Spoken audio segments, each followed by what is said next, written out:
বৃহস্পতিবার সকাল 10টা থেকে 40 মিনিটের বৃষ্টিতে হুগলি জেলার 10 বিস্তীর্ণ এলাকা জুড়ে প্রবল ঝড় বৃষ্টির সঙ্গে শিলাবৃষ্টি শুরু হয়।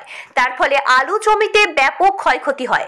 বিস্তীর্ণ এলাকা জুড়ে চাষের জমি জলমগ্ন, সব জমিতে বেশিরভাগ আলু বেরিয়ে গেছে। এমতো অবস্থায় চাষিরা চিন্তায় পড়ে গেছে। এরপরও যদি বৃষ্টি হয় তাহলে আর জমি থেকে আলু বাড়িতে তোলা সম্ভব হবে না।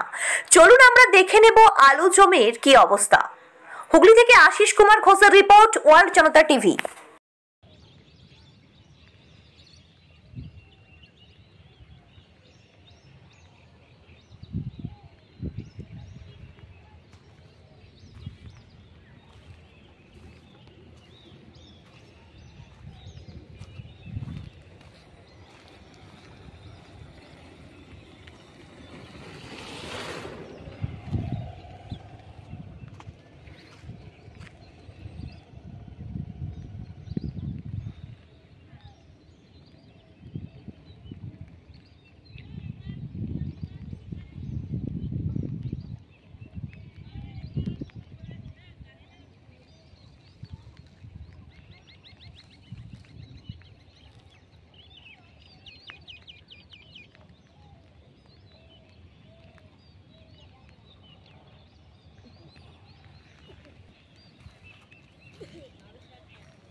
স্কুল থেকে কত দূরে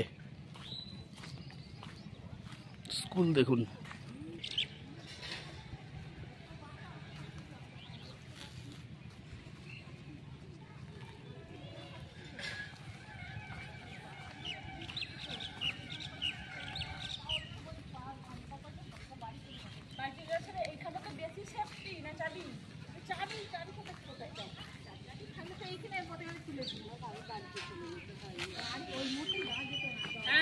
জানি তো আমারই যদি আর 10 মিনিট পরে নামবে তাহলে তো আমারও শুরু হয়ে যেত। আবার এই কোর্সটা পড়ে গেল, এখন আমি কারেন্ট ছেলেগুলো কি পার করবো, কোথায় কি হতে না না ওই জন্য তো আমি পড়া ই করি। আমি তাহলে এগুলো তাহলে তখন ভিজলেন সব, আবার আমরা ভিজে ওরা কাপড় দিয়েতে পড়ে আছে, কাঁপছি তখন তো মানে আমার